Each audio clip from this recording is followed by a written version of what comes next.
fe. Y usted tendrá entre paréntesis allí un tema que va a estar metido, enquistado, que es el tema de la oración e inclusive el tema del ayuno. Pero vamos a ver si alcanzamos a tocar esos temas. Pero, por lo menos, dentro de la enseñanza del movimiento neopentecostal, usted va a tener cosas como, punto A, Dios me oye por la fe, y no necesariamente por la oración. Y vamos a revisar los textos de Marcos 9:29 y Mateo 9:29 y Marcos 5:34. Punto B, a Jesús se le saca un milagro con una sonrisa en los labios. Si el dolor mueve a Dios, la fe mueve, yo pondría más a Dios. Acá. C, dice, la fe es una virtud, no se sustituye, y se va a utilizar el texto de Hebreos, verso 1 y luego el verso 6 como prueba de eso. Si Dios te dice algo, así será, y no hagas con la desconfianza a Dios mentiroso.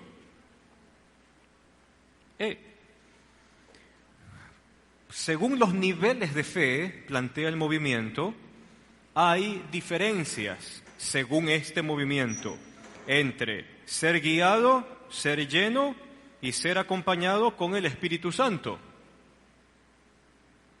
Y F, que ya nos sirve de link para nosotros, es que la lectura del tema de la fe es carismática y también materialista. Vamos a meternos en esas malas palabras de ahí también. Vamos acá. Aquí hay otros conceptos. Otros conceptos dentro de la fe, y esto fue interesante. En uno de estos sermones, de los que proponen este movimiento, dicen cosas como, pastor, a ti Dios te ha hecho sacerdote. ¿Y qué sacerdote ejerce su sacerdocio sin ofrendas? ¿Qué presentar? Le hizo una lectura materialista a todo el concepto de revelación progresiva. Entonces, dentro de este tema de la fe también estará de que la fe va a servir para los recursos del reino, donde se ejerce un sacerdocio, entre paréntesis materialista. Entonces el sacerdocio y las ofrendas están relacionadas, y dentro de este asunto de la fe, para aumentar en sus niveles de fe, pero se propone que la gente tiene que obedecer a quienes ven para obedecer a quienes no ven. Una terrible lectura de Primera de Juan. La unción no hace discípulos, pero reposa sobre discípulos. Entonces vamos despacito con esto de acá. Vamos a Mateo 29, 9:29, Mateo 9:29. ¿Llegó? Vamos a tratar este asunto aquí. Cuando uno lee los evangelios, uno se va a dar cuenta de que el tema de la fe no es tan claro. Por ejemplo, en Mateo 9, usted tiene a un paralítico que es llevado por unos amigos. Es así, ¿verdad? Sí, verso 2, unos hombres llevaron a un paralítico. Parece que aquí los que tienen fe son ¿quiénes? Son los hombres que lo están llevando al señor paralítico. Entonces alguien podría decir, es la fe de ellos, pero no es la fe del que va a recibir el milagro. Ahí usted tiene un caso. Más adelante, usted tendrá lugares donde no hubo nada de fe.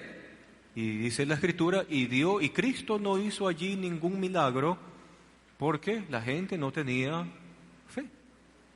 En otros casos, cuando han habido milagros, Jesús termina diciendo, tu fe te ha salvado, tu fe te ha sanado, has recibido conforme a tu fe. Entonces, tendríamos nosotros que definir fe. Me ayudo del texto griego. Fe viene de una palabrita griega que se escribe pistos. No es pistola, es pistos. Y esta palabrita pistos es polisémica. Tiene dos posibles significados y que están al mismo tiempo en esa palabra. O sea, tiene dos significados simultáneos. pistos. Significado número 1, confianza. Segundo significado, fidelidad. Entonces, si alguien dice que tiene fe, deberíamos preguntarle si tiene puesta toda su confianza en Jesús, y también tendría que preguntarle si es fiel a Jesús, al Señor y a su enseñanza. Y por lo menos la definición en griego a mí me daría ya un buen tamiz. Un buen tamiz. Fe no es el optimismo altruista que yo quiero o que yo tengo para recibir algo. Y entonces aquí viene el punto. Sinvergüenzamente, uno de los proponentes del neopentecostalismo en los Estados Unidos, ¿qué habrá comido la noche anterior? No sé. Pero cuando él escribe algo, él dice: para recibir algo, tú primero tienes que visualizarlo. Y lo peor es que esta cosa se hizo una menestra más dura cuando se metió un libro de Paul Yonggi Cho, un pastorcito allá en Surcorea, La Cuarta Dimensión. El mismo principio. Tú para recibir algo tienes que visualizarlo, tienes que contemplarlo, tú tienes que ver los detalles, los más mínimos detalles de aquello que tú estás visualizando. Cuando tú lo tienes visualizado y lo has entendido, entonces tú vas a poner a funcionar tu fe de que eso que estás visualizando, tú lo vas a recibir. Siguiente paso, después de que has visualizado, después de que la fe lo ha llamado de allá a acá, entonces allí tú tienes que declarar que lo has recibido. Mis estimados hermanos, eso es metafísica oriental. Aunque le duela, es así. Pero, como todo movimiento, agarran textos y los hacen pedazos. Pueden decir cosas como: no, la Biblia mismo dice que Dios llama las cosas que no son como si fuesen. Ok, hagamos esa lectura. Dios hace las cosas que no son como si fuesen. Pero ese es Dios, pues. No usted. De Dios escribe: Él sustenta todas las cosas por la palabra de su poder. En Él fueron creadas dominios, tronos, potestades, lo visible y lo invisible. Todo fue creado por Él y por medio de Él y para Él. Ok, ese es Dios, no es usted. Entonces, la metafísica comienza a meterse en estos conceptos interesantes de la fe y se pueden llegar a herejías como... Un sermón dentro de este movimiento dice cosas como esta: Jehová es Dios y tú eres hijo de Dios. Mire las premisas, cómo las van acomodando, ¿no? Y tú eres hijo de Dios. Si tú eres hijo de Dios, tú eres como un Jehová Junior. No sé si usted se da cuenta, pero estoy llegando a la misma herejía con que el mismo Satanás engañó a la pareja en el relato del Génesis. Seréis como dioses. Entonces no faltará otro que dentro de este mismo movimiento dice: tu palabra tiene el poder de crear. ¿En serio? Sí, porque Dios creó todo de la nada por la palabra de su poder. Y entonces ahí viene el juego: poder, unción, el Espíritu Santo, tú. Entonces tú, por la unción y la fe, tú puedes usar tu palabra para crear cosas. Y todos nos vamos allí. Nos hacemos entender. Entonces, concepto de fe. 1, pistos. Por eso es lo lindo del texto griego. No deja que ninguna cosa se meta. Confianza y simultáneamente fidelidad. Los dos conceptos están mezclados en el mismo término. Pistos. Por lo tanto, Bíblicamente, fe no es que yo espero recibir lo que yo quiero. La fe no se enfoca ni en la situación, ni en la cosa, ni en el objeto que se anhela. La fe se enfoca en la confianza hacia la única persona que puede resolver el asunto, que es el Señor. Yo creo que le he comentado a la iglesia. Mi tía era cristiana.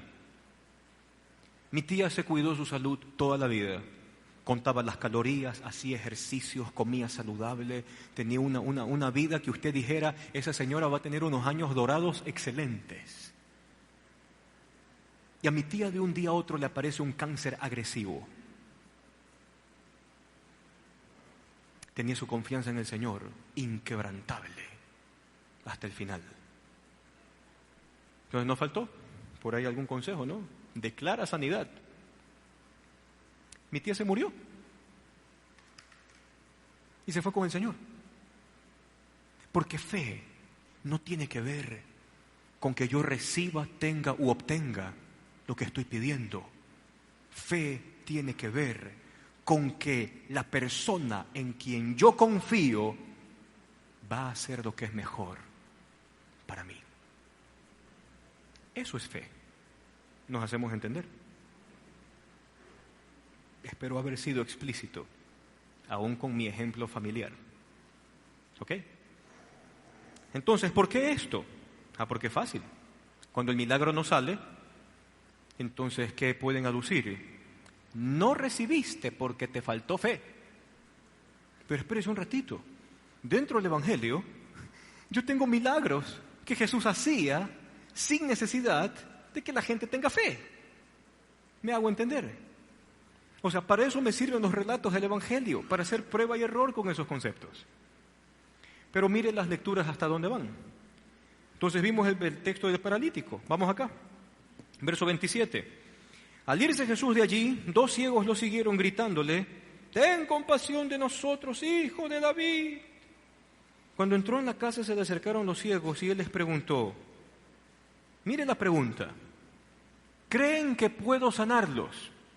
Entonces le pregunto allí, la pregunta propia de Jesús apunta más hacia lo que se quiere recibir o hacia la persona que ejecuta. A la persona que ejecuta. ¿Creen que yo? Eso está declinado en primera persona del singular.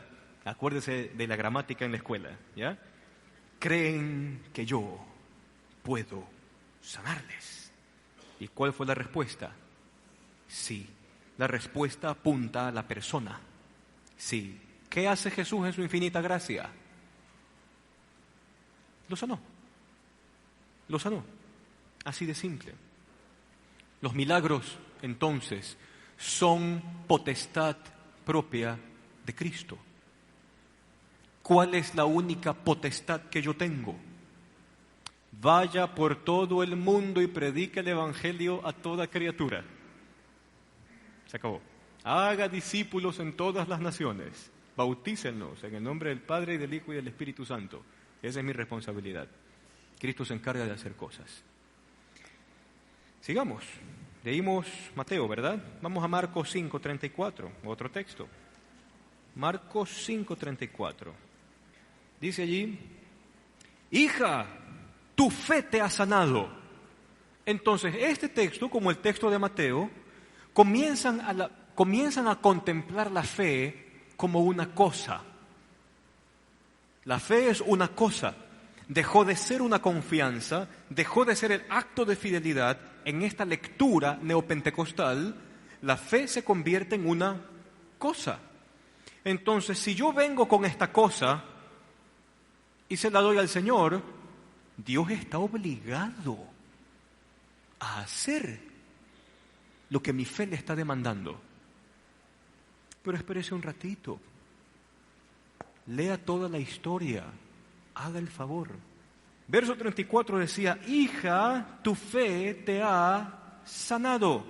Pero vea lo que dice el verso 27. Cuando la mujer oyó hablar de Jesús, y allí está la cosa. Esa es la clave hermenéutica del pasaje. ¿qué pudieron haber escuchado hablar la mujer y estas otras personas de Jesús de Nazaret? El Mesías. Enseña como ninguno. ¿Se acuerda de la fama de Jesús? Ok, pongamos a trabajar esas neuronas. No enseña como los fariseos. Este sí practica lo que predica. Parece que es el hijo de David, el descendiente de David que va a ser rey. Será el Mesías del Señor, el ungido del Señor, que viene a rescatarnos, a salvarnos. Y entonces todo lo que la mujer oyó acerca de quién comienza a operar aquí. Y entonces ella, fíjese usted cuál es la actitud. Si tan solo lograre tocarle su ropa, ¿podría yo quedar sana? En este ejemplo, igual, la fe sigue siendo enfocada a la persona y no tanto a la cosa. ¿Ok? ¿Qué dice ahí el texto? Que Jesús dice, virtud salió de mí. ¿Quién me ha tocado? Le preguntan, ¿por qué dices que quién te ha tocado si la gente está que te aprieta?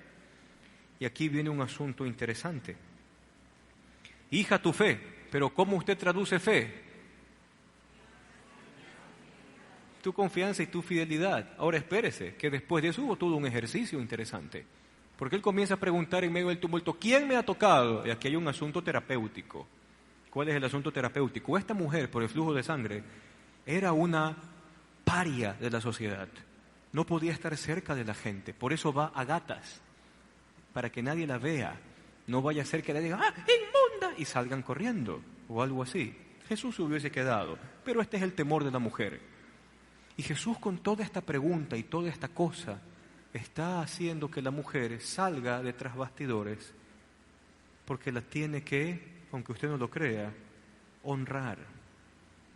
Es mujer, ha sido vejada toda la vida, se han aprovechado de ella la gente, le han sacado plata más no poder. Ha pasado humillada años. Y luego Jesús la pone como ejemplo y le dice, tu fe, o nosotros que entendemos ya esta palabrita griega, puedo poner entre paréntesis, en mí, tu confianza en mí y tu fidelidad ¿a qué? ¿Qué hizo la mujer? Escuchó todo lo que habían dicho acerca de Jesús. No en vano el apóstol Pablo después dirá, la fe viene por el y el oír, ¿qué cosa? La palabra de Dios. Y en el contexto en que Pablo dice eso, oír la palabra de Dios, aunque usted no lo crea, es oír el Evangelio. Así de sencillo. No hay que verle cosas más a las que el texto podría enseñar. ¿Qué decía el parámetro nuestro? Les hemos dicho a ustedes, como les hemos dicho a otras iglesias. ¿Qué decía el texto de 1 Corintios? Este principio, a que no crea más allá de lo que está escrito. Simple. Vamos a Hebreos 11, porque ese es otro texto medio raro. Hebreos 11, tenga allí eso presente y usted acompáñeme un ratito al verso 1. Es pues la fe, ¿qué cosa? La certeza de qué y la convicción de qué. Ok, entonces alguien toma ese texto y dice, pues ahí está. Yo no lo tengo, yo no lo veo, pero tengo la convicción y se mezcla, ¿no?, con la parte nuevaerista de la visualización.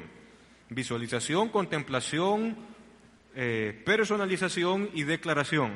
Es todo un sistema eso. Comienza este texto de Hebreos y otra vez, si una persona asume que lee la Biblia, se dará cuenta de que en Hebreos hay un pequeñito problema. ¿Cuál es el pequeñito problema? La gente está a punto de darle las espaldas a Jesús. Porque en el libro de Hebreos ha comenzado ya una persecución mayor hacia la iglesia y entonces muchos cristianos que son judíos de nacimiento tienen la tentación de hacerse judíos otra vez. Entonces el autor de Hebreos comienza con un escrito que dice, a ver, los judíos dicen que la palabra de Dios, la ley de Moisés, vino por medio de los ángeles. Y el autor de Hebreos dice, Cristo es superior a los ángeles. Luego el autor de Hebreos dice, muy bien, para los judíos Moisés es el más grande de todos. Y el autor de Hebreos dice, Cristo es superior a Moisés. Luego dice el mismo autor de Hebreos, muy bien, los judíos creen en el sacerdocio de los hijos de Aarón. El sacerdocio de Jesús es superior, porque no es según el orden de Aarón, según el orden de Melquisedec. Y así se va por muchos temas. Porque ¿cuál era el peligro? Ellos sabían que si la persecución continuaba, los cristianos tenían que pagar con su vida. Entonces la tentación está en darle las espaldas a Jesús para salvar su pellejo. Y entonces comienza Hebreos 11 diciendo, es pues la fe, la certeza de lo que se espera, la convicción de lo que no se ve. Y entonces tenemos el final del 11 acá, como para ver los corchetes que contienen el capítulo. Todos obtuvieron un testimonio favorable mediante la fe, pero, pondría yo, ¿qué dice allí? Y entre paréntesis le digo, en el contexto de Hebreos, lo que nosotros esperamos es la patria mejor. La Jerusalén que desciende del cielo, la patria celestial, la ciudadanía que tenemos en el cielo, donde está Dios, como usted lo quiera llamar. Eso es lo único que espero. Porque es obvio, producto de la segunda venida de Cristo, es mi única esperanza, es lo único a futuro que tengo hacia adelante. ¿Me hago entender? Entonces, mire, Hebreos 11.1 comienza diciendo, es pues la fe, la certeza de lo que se espera. Yo tengo que preguntarme, ¿qué es lo que yo espero? Yo espero estar en la patria celestial.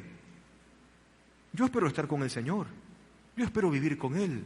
Es la convicción de lo que no se ve. Claro, porque no estoy en esa realidad ahorita. Y termina el texto diciendo, ninguno de ellos.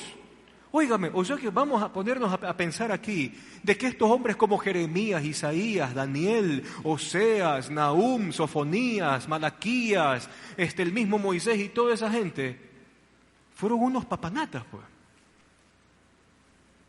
¿Y qué me dice el texto? Ninguno de ellos recibió, ¿qué cosa? Vio el cumplimiento de la promesa. Y esto aconteció para que ellos no lleguen sin nosotros. ¿A dónde? A la patria mejor. Que el libro de Hebreos maneja el concepto. Por eso Hebreos dice al final, por esa razón, salgamos fuera del campamento. Es una forma muy linda de decir, deje a un lado la protección que le va a dar el judaísmo y expóngase a la crucifixión. Así como Cristo murió fuera de la ciudad, usted también salga fuera del campamento. Expóngase a la persecución por amor a Cristo. ¿Qué lo sostiene? La fe. ¿Qué es fe? Confianza, fidelidad al Señor. Si fue así, mis amados hermanos, históricamente la iglesia fue una pérdida de tiempo, pues. Sí, pues. Porque si los persiguieron, hubiese sido tan fácil orar y decir, yo declaro que la persecución se acaba ahora. La persecución duró cerca de 4 siglos. Si fuera tan fácil, los cristianos que se estaban pudriendo en las mazmorras, que los estaban crucificando, que los estaban hirviendo con aceite, que los estaban usando como postes alumbrados cubiertos con cera, quemados en la vía pública, que los estaban mandando a los gladiadores, a los leones, hubiese sido fácil. Hubiesen dicho, me voy a visualizar a mí mismo libre, porque no es la habitación para un hijo de Dios, para un Jehová Junior. Como Jehová es mi Padre y Jehová es excelente, esta mazmorra no es el lugar para el Hijo de Dios. Entonces yo me voy a ver en la sala VIP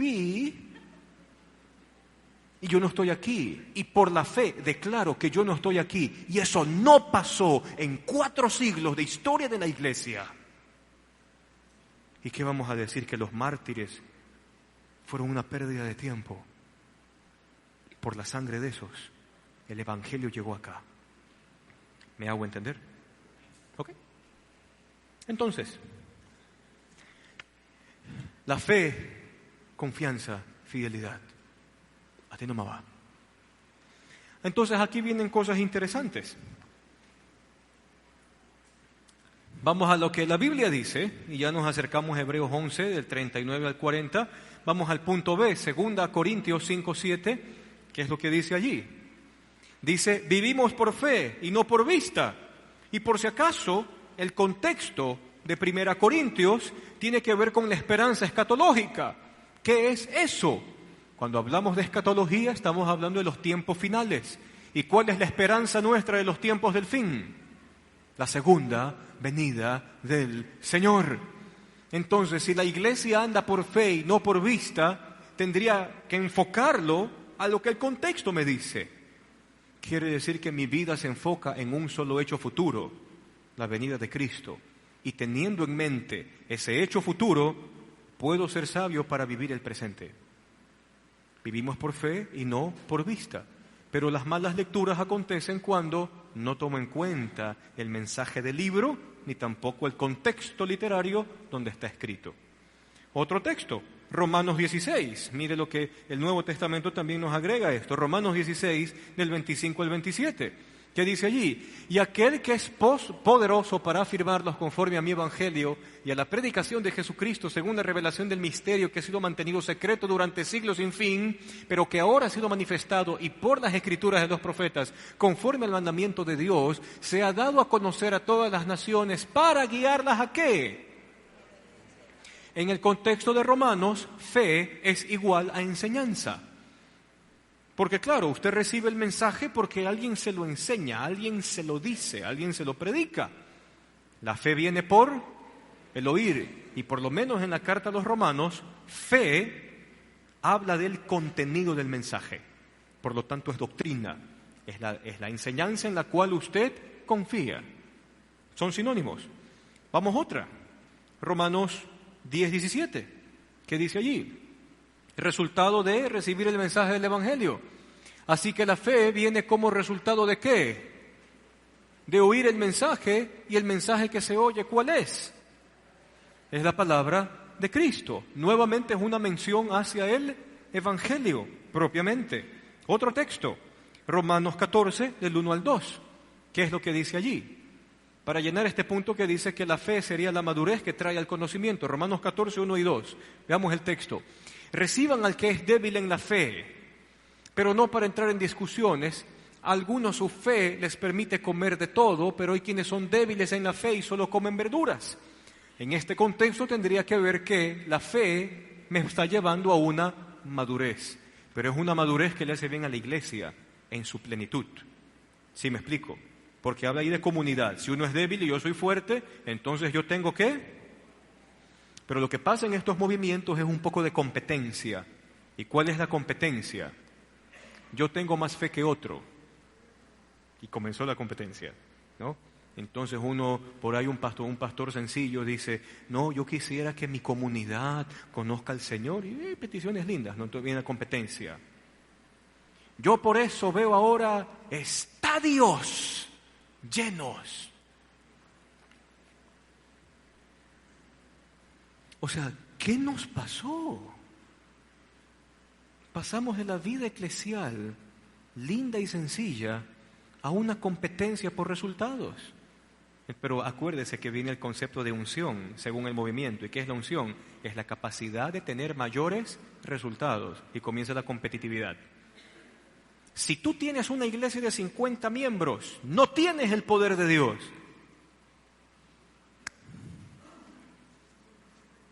Porque la unción abarca naciones. ¿De dónde sacaron eso? Pero mire usted cómo ya los engranajes del movimiento se van uniendo y van creando un sistema más complejo de creencias, que es propio en el nacimiento de los movimientos religiosos. Las creencias se van sistematizando. ¿Ok? Me encanta este texto. Segunda de Pedro 1, 20 y 21. Mire lo que dice allí. Ante todo, tengan muy presente que ninguna profecía de la Escritura surge de la interpretación particular de nadie, porque la profecía no ha tenido su origen en la voluntad humana, sino que los profetas, ¿qué hicieron?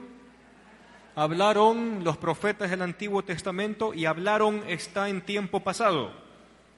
Hablaron de parte de Dios, impulsados por el Espíritu Santo. Déjenme revisar esto aquí. Pero por lo menos aquí tendría que ver esto.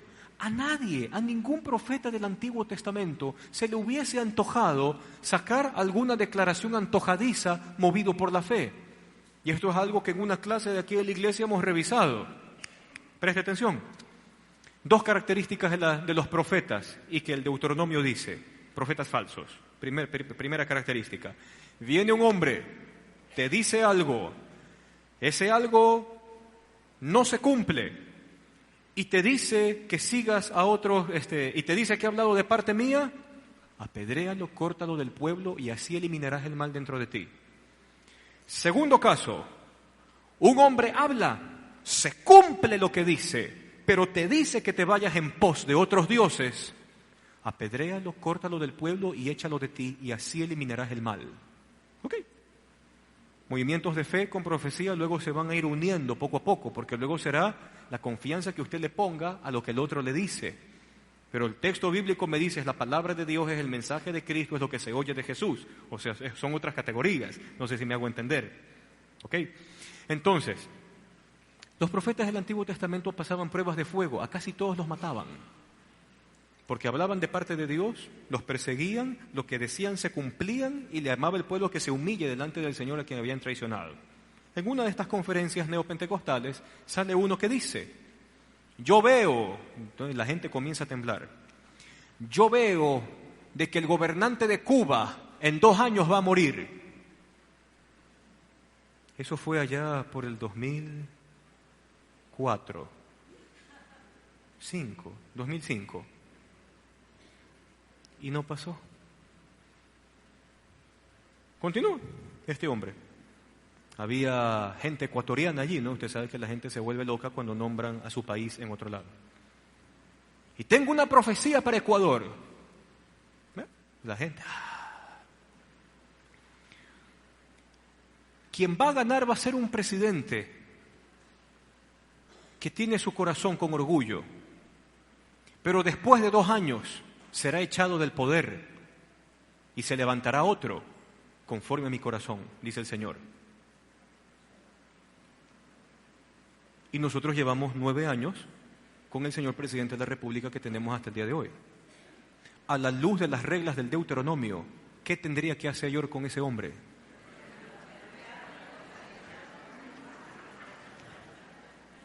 ¿Sí me explico?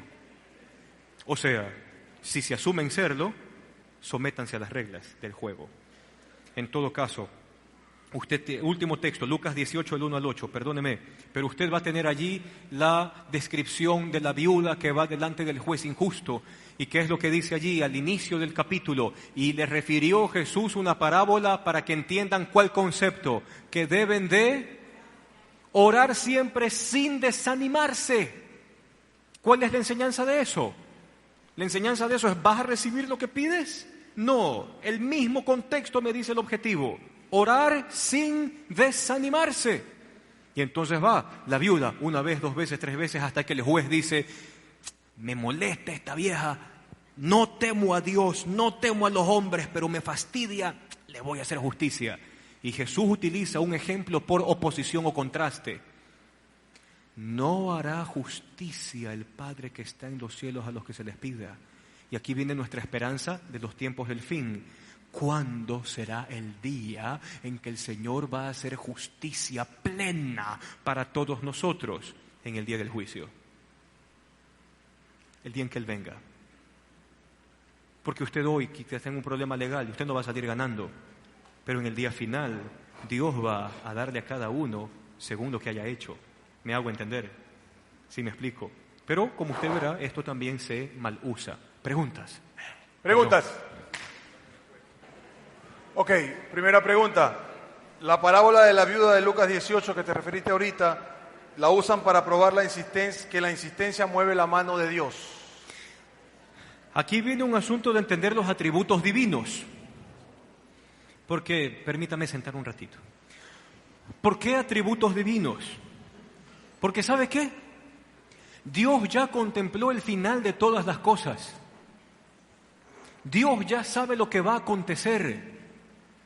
Si quiere verlo así, Dios ya contempló la venida de Cristo al mundo y el acabose de todo. Por lo tanto, todo lo que a usted y a mí me acontece ya fue visto por el Señor desde antes de que todo comience. Cristo Jesús para mí es el mejor ejemplo de esto. Dice el texto que Cristo oró 3 veces diciendo, pase de mí esta copa, pase de mí esta copa, número que indica que oró hasta la saciedad. ¿Y cuál fue la respuesta del Señor? Respondió su petición. ¿Cuál fue la petición de Cristo? Pase de mí esta copa. ¿Y Jesús qué recibió como respuesta? ¡No!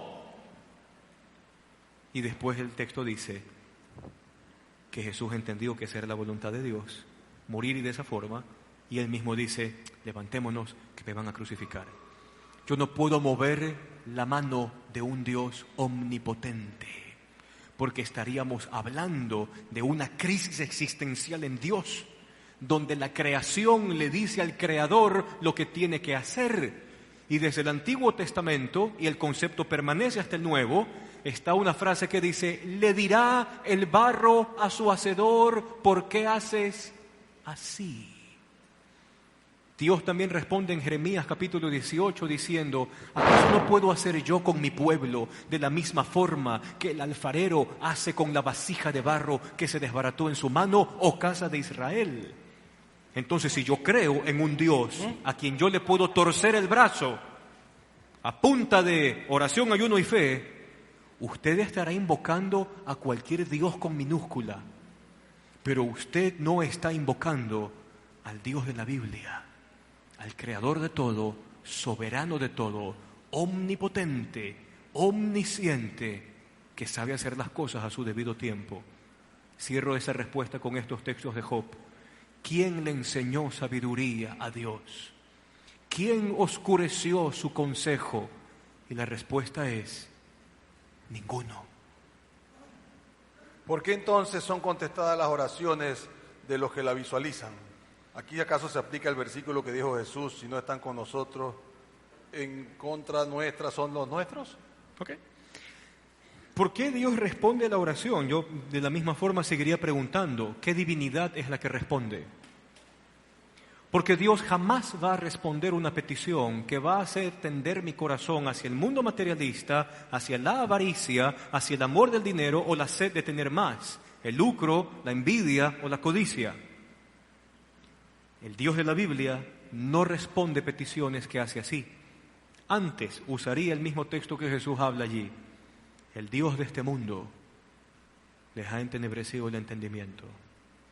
Hay cosas que en ocasiones el maligno se encarga de unir los cabos para que las cosas salgan. ¿Puedo hacer una acotación? Además, usted tiene que entender que hay cosas que son magia, ¿no? Es decir, por ejemplo, en Estados Unidos, y lo he contado aquí, hay esa creencia de que si usted pone al San José en el patio de la casa, su casa se vende más rápido. ¿Hay alguno que se vende rápido? Claro que sí. La gente compra San José como loco, porque como a alguno le salió, cree que le sale a él. Pero eso es magia, le pasa a algunos y no a todos. Entonces tenga cuidado con eso, porque siempre lo único que nos cuentan son las oraciones contestadas. ¿Cuántas hay no contestadas? ¿No? Uh-huh. Bien. ¿Cuál es la oración que se responde de parte de Dios? Primera de Juan dice eso en el último capítulo. Y esta es la confianza que tenemos, que todo lo que pedimos según su voluntad, Él nos oye. Y si nos oye, sabemos que tenemos respuesta, porque hemos pedido conforme a su voluntad. Entonces, antes de andar pidiendo aquí y allá, primero profundice en la Escritura, en encontrar cuál es la voluntad de Dios para usted. Y esas peticiones Dios sí las va a responder. ¿Dónde quedan entonces los dones, como por ejemplo el don de sanidad? Uh-huh. Tendríamos que hacer un acercamiento interesante al bloque de texto de 1 Corintios 12, 13 y 14, se lo descontextualiza, pero en última instancia, los dones se activan según la necesidad de la gente o de la comunidad, mas no necesariamente de la persona que lo posea. Entonces, es facultativo de Dios sanar. No es obligación de Dios, es facultativo de Dios, porque en ambos casos Dios es glorificado. Dios se glorifica en la persona enferma, que enferma y que se muere enferma, se abraza de la esperanza. y dice, yo sé que en el día final Dios resucitará este cuerpo mortal y lo revestirá de inmortalidad. Dios se glorifica en ese.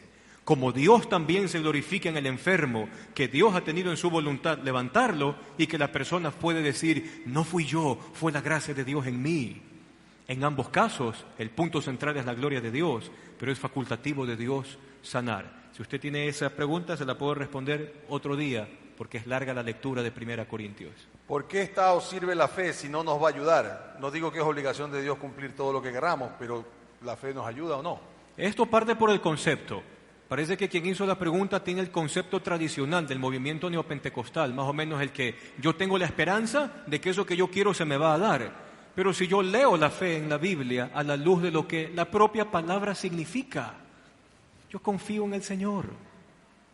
Se me acaba el problema existencial. Entonces, si estoy enfermo y le digo, Señor, sáname. Mire, yo tengo una vértebra que no tiene bien un par de paredes que la sostienen. Y yo tengo un dolor horrible todos los días, en esta pierna y en el sector lumbar. ¿Usted cree que no le he dicho al Señor, Señor, sáname?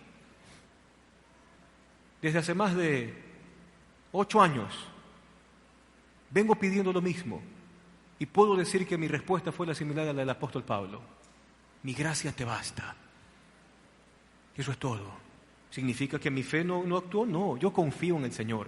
Si Él cree que este dolor aquí atrás, que no me deja caminar y que me duele, hace que yo me aferre a su gracia y dependa de Él hasta para caminar todos los días, bendito sea el Señor, así es. No hay más. ¿A los no creyentes Dios los escucha? ¿Los puede sanar? La Escritura nos habla de un principio y eso está en Hechos 10. Hechos 10, en un bloque que está desde el verso 38 hasta el 44, nos da una perspectiva de cómo ve Dios al que aún no cree. Y por lo menos el texto dice, Dios mira con agrado a quien busca vivir una vida temerosa de Dios y que también busca obrar con justicia. La única parte donde dice el texto bíblico que Dios no escucha la oración es al altivo. Dios al altivo jamás lo escucha. Pero pueden haber personas no creyentes que tienen toda la intención de conocer al Señor. Dios obra de una forma especial en ellos. Y Dios les escucha hasta llevarlos ¿a dónde? Al conocimiento de Cristo, al conocimiento de la verdad. ¿Dios nos oye por fe o por la oración? El Señor nos oye porque conversamos con Él en su nombre. Es tan simple como el Padre Nuestro. A veces nos olvidamos de esas cosas tan sencillas de la fe. Cuando ustedes oren, oren así. Padre nuestro que estás en los cielos, santificado sea tu nombre. Venga a nosotros tu reino. Hágase en nosotros tu voluntad, así como se hace en el cielo, hágase en la tierra. Dios me escucha porque hablo con Él. Y me tomaré un texto del Salmo 51. Al corazón contrito y humillado, Dios nunca desprecia. Dios me oye, claro que me oye, pero Él responde lo que sabe que es mejor para mí. Y esa es mi confianza, y eso es tener fe. Esta más que para ti parece una pregunta para los de la fe, ¿no? Si tienes fe, ¿dejarías los vidrios abiertos de tu carro o las puertas de tu casa abiertas, sabiendo que Dios la cuidará? Eso suena al conflicto griego, ¿no? que a veces se propugna y se dice, ¿qué pasa si yo pongo una flecha indetenible con una pared indestructible? Esos eran silogismos griegos que se hacían en mucho tiempo atrás, antes inclusive de Cristo. O si no, también es Dios capaz de crear una piedra tan grande que ni Él mismo la pueda sostener, ¿ya? La fe no tiene que ver nada con esto, de que yo voy a hacer esto y lo otro, y lo de aquí, y lo de allá, y se toman textos bíblicos que usted lo hacen ver como William Wallace viviendo una película épica, ¿ya? Porque la fe, el conocimiento también que recibo de la Biblia, me dice cosas como, en el mundo hay aflicción, hay un príncipe de este mundo, el mal está a la vuelta de la esquina, y usted está aprendiendo en Proverbios que hay que ser prudente. Entonces yo, por muy grande, entre comillas, que sea mi fe, yo no voy a dejar la puerta de mi casa abierta. Eso sería necedad o estupidez, mas no fe.